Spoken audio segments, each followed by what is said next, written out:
They're great. This next guy, you have seen him. Let's see, what has he been on? He's been on Showbiz Tonight on CNN. Please welcome to the stage, Steve Wilson.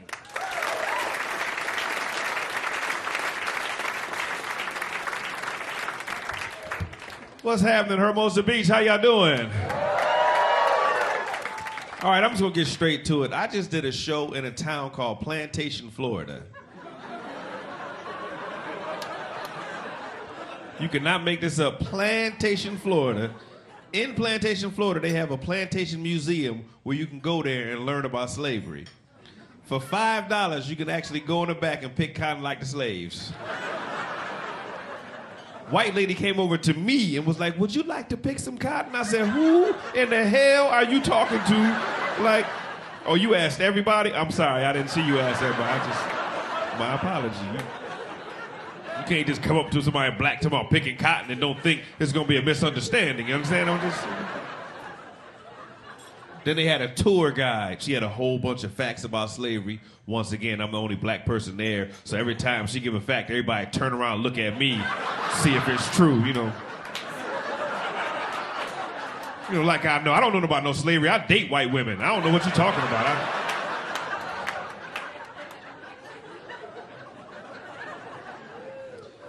I'm here to admit I'm falling apart, man. You know how you start getting older and your body just started to fall apart? You just be waking up with pains and everything. This is a true story. I just recently had kidney stones, and it was the worst.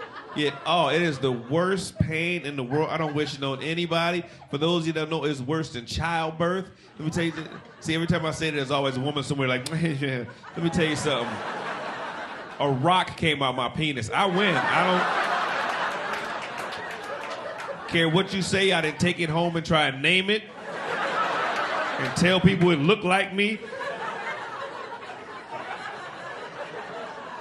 It's the worst pain in the world, man. And here's the thing, I'm gonna tell you a story. This is a true story. The pain was so bad, I was down in Dallas, Texas performing, and the pain was so bad I was passing out, so they rushed me to the hospital. Here's what I don't like. They just assume they're gonna rush me to the hospital in the hood, you know, like I ain't got insurance, you know, like he'll feel more comfortable there, you know, like.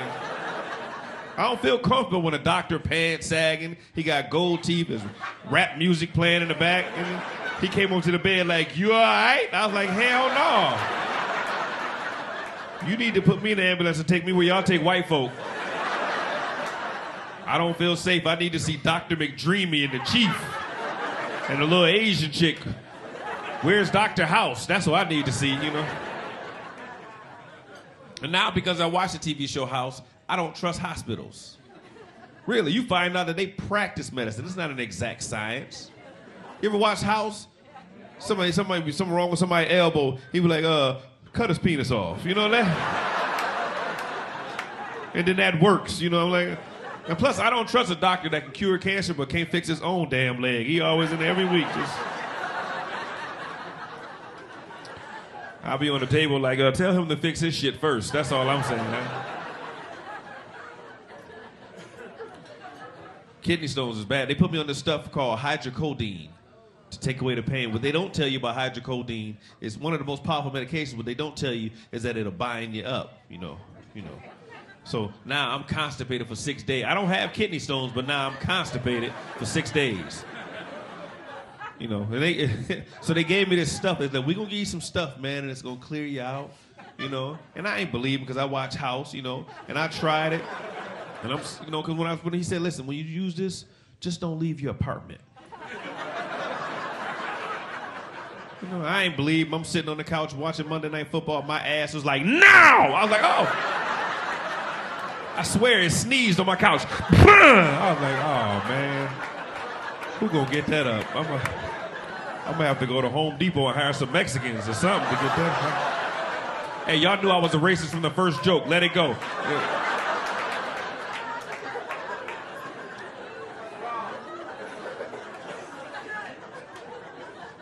Here's the bad thing, though. After you start going to the hospital, now they want to check everything, you know. My doctor was like, hey, man, you know, you're in your 40s. We need to check your prostate. I was like, you know what? You don't have to. I'll pray on it.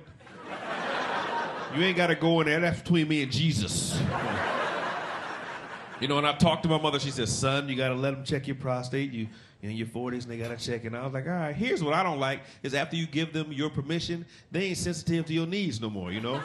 He was just all aggressive, like, take your pants off and bend over. I was like, hold on, man. I'm not easy. I don't know who you think you gonna just not gonna go up in me like that. I don't know what you think. So here's the terrible thing. This is a true story, man. The doctor was like, bend over the table, and I did it, and he just took his finger, put it right in. I don't think y'all heard me. It went right in. I know me. There should have been more resistance. You understand what I'm saying? Now I'm bent over the table judging myself like, what the hell you been doing? That his finger went right in. That's all I want to know. And then I was really concerned, what is the doctor back there thinking? Like, he act like he ain't like it, but it went right in. Don't ask, don't tell. That's why you got kidney stones. You're nasty. That's your problem.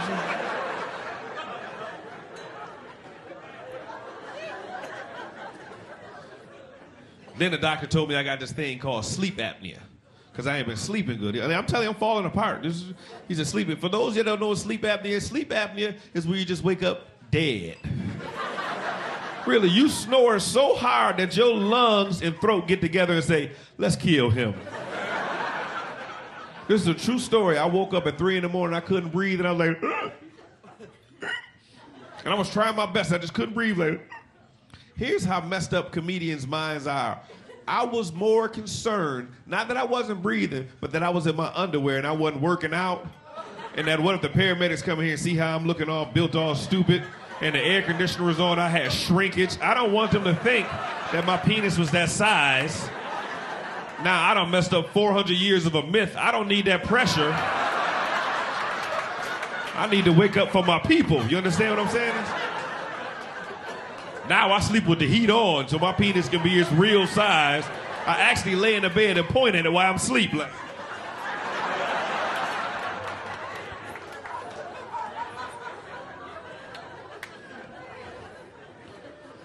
Now I am getting sleep now. My doctor was showing me little tricks, to get some sleep. And y'all know sleep is important, especially when we start getting a little older, You know how important sleep is. Sleep gets so good that you appreciate it. Sleep is so good, you talk to your friends about it like it's sex.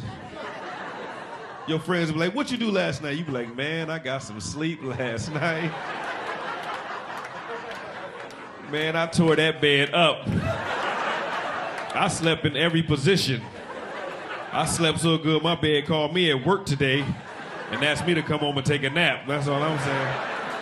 Thank you very much. Comedy Night.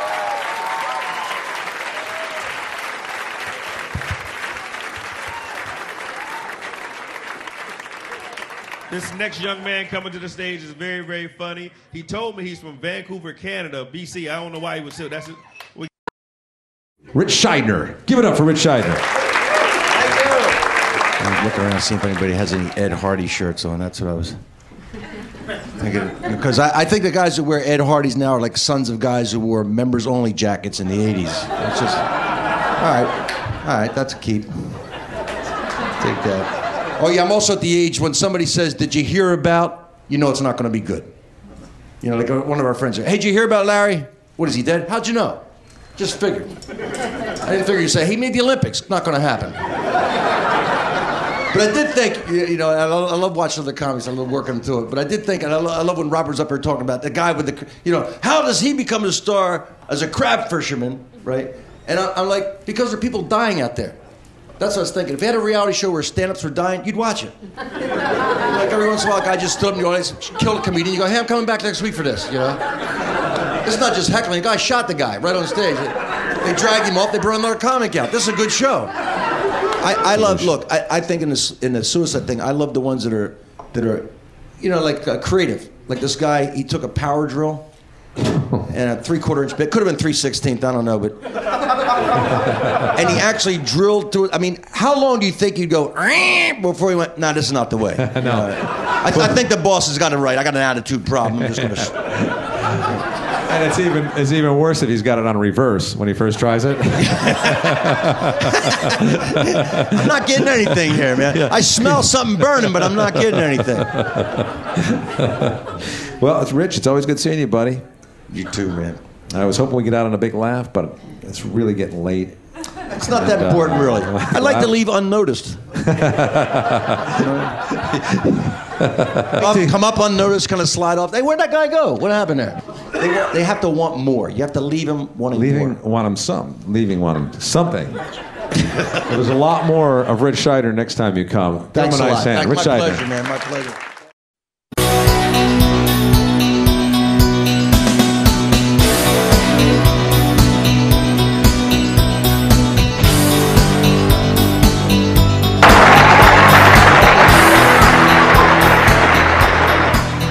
Wear a suit on stage because I feel like I'm at the age where I need the house, I need to leave it looking coffin ready.